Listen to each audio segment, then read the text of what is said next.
Bismillahirrahmanirrahim. Assalamualaikum warahmatullahi wabarakatuh。各位大家好，我係黃老師，非常高興嘅再一次嘅喺度同大家見面。Alhamdulillah，大家好嘛？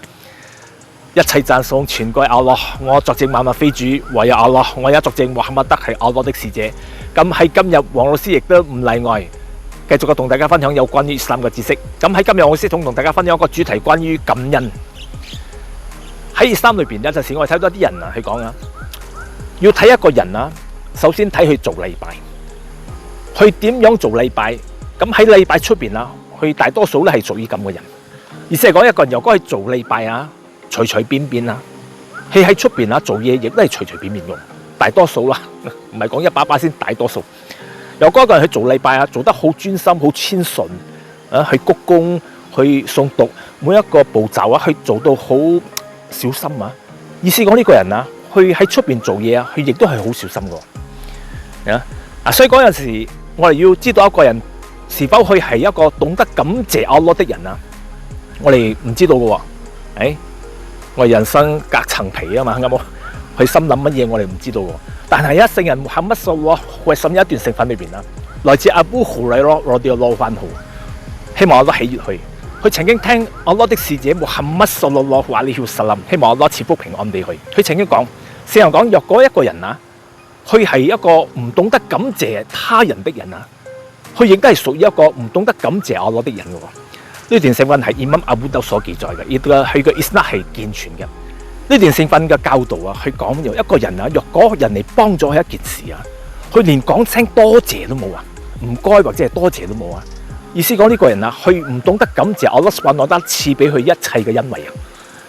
有陣時一個人去突然間 last minute， 我哋最需要幫忙嘅時候，佢突然間出現喺我哋嘅眼前啊，我哋諗到邊個俾佢出現喺我哋嘅眼前嘅，其實就係阿拉subhanahu wa ta'ala。所以講呢段聖訓裏邊啊，佢嘅解釋講啊，呢個人如果佢唔懂得感謝他人的人啊，佢係唔懂得感謝阿拉subhanahu wa ta'ala賜俾佢一切嘅恩惠嘅。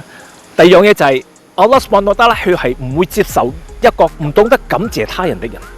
意思講一啲人啊，人哋俾咗佢勸告，或者幫咗一件事，或者係喺佢救急嘅時候啊，喺緊急嘅時候啊，人哋幫咗佢啊，佢連講句唔該都冇。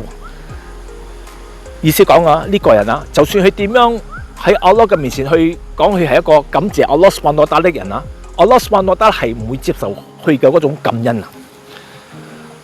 但係一般上我哋好少睇到啦，嗬。睇到少人講你幫咗人，人哋連句講句唔該都冇，好少啦。我係好少睇到啦。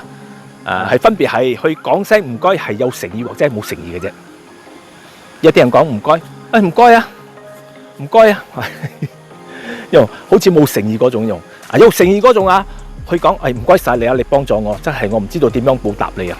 下次有機會我有你時機，我會報答翻你啦。呢種有誠意嘅人喎。有一種人啊，去講聲唔該啊，唔該，係咁意講聲唔該啫，好似係冇嗰種誠意用。所以講你講一個人真真正正冇講一句唔該多謝都冇嘅，我睇好少啦。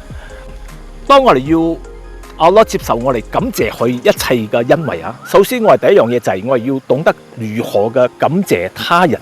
意思講一啲人去幫咗我哋，唔好忘記我哋要感恩。所以喺伊斯蘭裏邊啊，聖人穆罕默德صلى الله عليه وسلم一段聖訓，來自賈比爾radiyallahu anhu，希望阿拉喜悅佢去講。聖人講咗，若果一個人送佢一件禮物啊，佢一定要應該回送佢一件禮物。若果佢冇能力回送佢一件禮物啊，最低限度啊，佢講聲回讚嘅説話俾佢。跟住聖人又講，若果邊個回讚佢啊，咁樣呢個人係屬於感謝阿拉subhanahu wa ta'ala的人。